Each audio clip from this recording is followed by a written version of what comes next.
Well, you know what? It might not be too late. And when is the halving? I don't. One sec. Yeah, I'm not sure. No, I'm actually set up. That I wanted to do this so I could do this real time. Yeah, because I'm not sure when April exactly. 19th, 2024.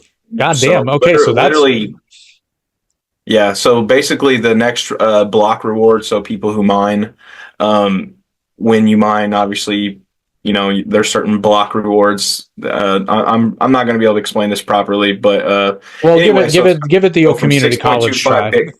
Well, yeah. Basically, it's going to go from 6.25 Bitcoin to 3.125. So basically, when people are using their ASIC miners, and I'm pretty sure people aren't mining with GPUs anymore for Bitcoin, that would just be stupid. But yeah, their ASIC miners only mine so much coin, and for every 6.25 coins they mine, they only get half. Yep. It's kind of lame. So you're doubling the computing power for half the reward now, but that's by design. It's literally taking away the incentive for Bitcoin, if you really ask well, me. it's taking away the incentive to mine, but that's sort of the point, and this has been the case from the beginning. And what that does, though, ironically, is it's the next step in it's the step necessary to actually turn Bitcoin into I shouldn't say legitimate, into a, what's the word I'm looking for? Into a more stable currency. Because right now, Bitcoin is actually extremely unstable. Stable coin. Well, a stable coin. Not quite to the same degree, because Bitcoin will never be tied directly to the dollar. Well, hopefully, at least, knock on. Well, I don't really see how you could do it unless the government commandeered it. Right. But yeah, so basically, is it every 4 years or 8 years? I think it's every 4 years that there's a halving in Bitcoin. Bitcoin? Yeah. Yeah, I believe so. Is it every 4 or 8 years? I can't remember.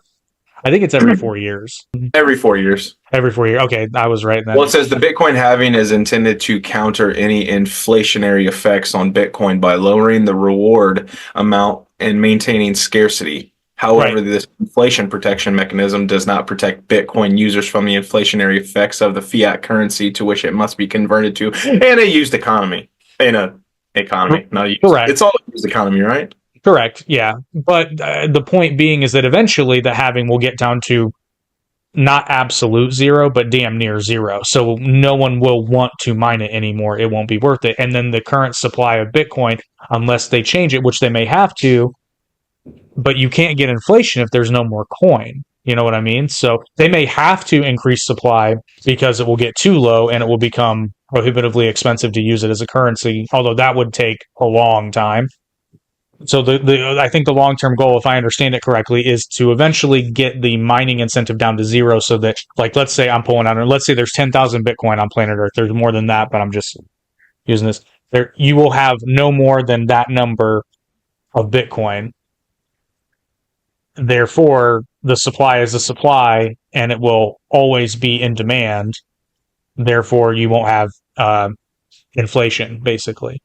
Now, like you just said, you'll have inflation on fiat currencies, but Bitcoin can actually be a really good way to curb inflation with fiat currencies. I don't think a lot of them will do it because, frankly, as we saw from the TikTok hearings, none of these fucks understand what